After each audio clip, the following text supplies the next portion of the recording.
We're kicking off our coverage of the World Economic Forum here in Davos with a conversation with Roberto Boca, who leads the Center for Energy and Materials at the World Economic Forum, a very buzzy sector, if I may, Roberto, where so much has happened in the last few weeks. But give us your own perspective on where we are with respect to energy transition, if you can give us a sense of that. Well, the energy transition, if you take it, the broader definition is really a transformation of the energy system. Often is associated with the clean part of it, but energy transition has always been about three dimensions, one being sustainability, the other being security, and the third being affordability. And I think today there is a much more clarity that the transition is indeed about these three pieces. Sustainability is important, but also affordability, what we pay every time they use energy, and also energy security. And I think in the last period, probably energy security is the one that is making more the press. Right. In terms of the developments in the last few weeks, right, Venezuela is one, Greenland is an ongoing issue. What does all that mean for the future of energy security, or where it will be concentrated going forward? Well, energy security is, first of all, is having a different connotation from the past. In the past, energy security would be mainly access to fossil fuel, oil and gas, roughly. Now, energy security is a broader concept because you have to think about the infrastructure, you have to think about the grid.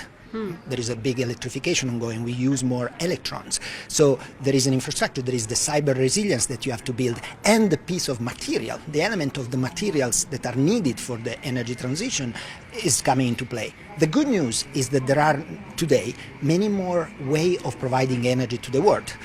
If in the past were mainly or only fossil fuel, now you have also a lot of renewable solutions that have been proving economical. Solar, wind, battery, and so on. So while there are some challenges, there are also more diversification opportunity. Right. Which brings me to my next question, AI. There's been a huge investment in data centers. In fact, India itself saw a lot of announcements from the likes of Google. The others are also planning to set up huge data centers. Now, on the one hand, while this is good for investment, what will this mean in terms of energy and electricity consumption? Are we prepared for that? Will energy prices go up globally because of this? This is an excellent question, and the big debate now is, of course, AI will require more energy, and by the way, not only AI, because the cooling system, the electric vehicle will require more electrons, more electricity.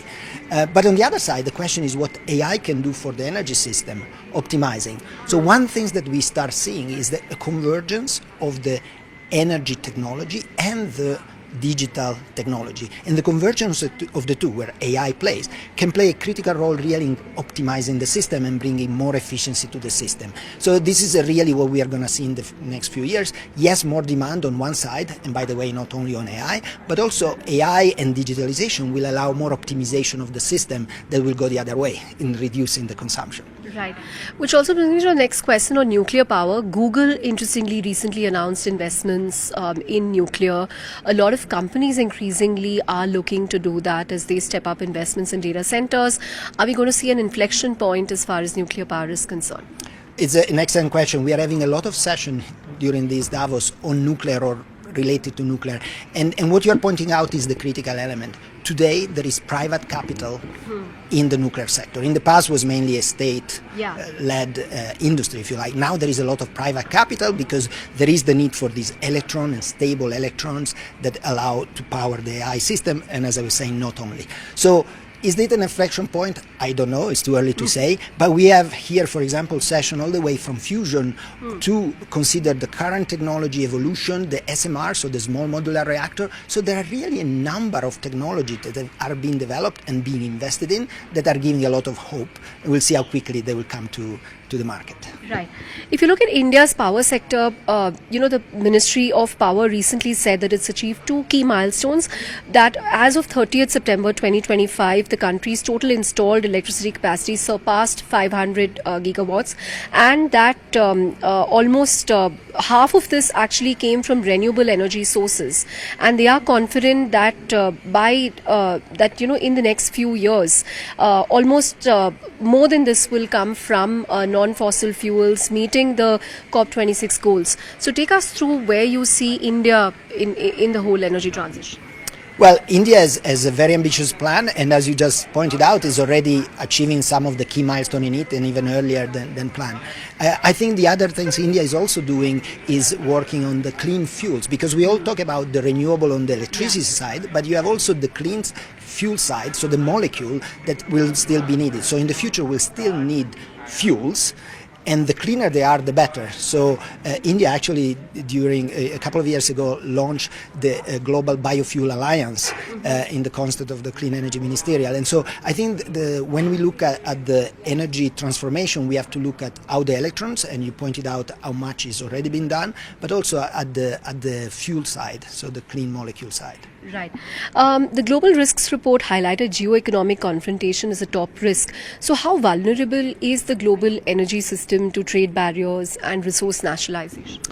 Certainly there is an impact, right? Because some of the equations are changing, and what was the norm in the past is changing, not just for energy in general.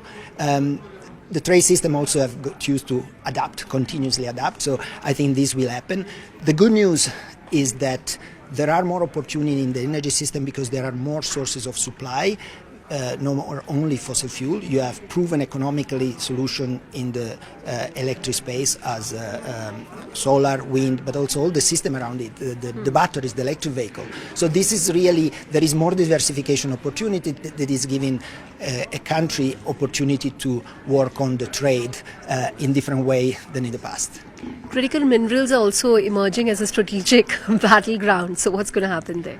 And this is very interesting. If you were 4 or 5 years ago, or even 2 years ago, nobody would ask about critical mineral. Now everybody is asking. Now you had a critical minerals summit in the US. And there is more and more. Why? Because part of this more source of energy are needing more minerals. So before, the critical element were mainly the fuel, the fossil fuel, or oil or gas, etc. Now is about also those materials that enable the creation of solar panel, wind, battery, and so on. So there is clearly a sensitivity to that. At the forum, we have an initiative called Securing the Mineral for the Energy Transition that is looking exactly into it.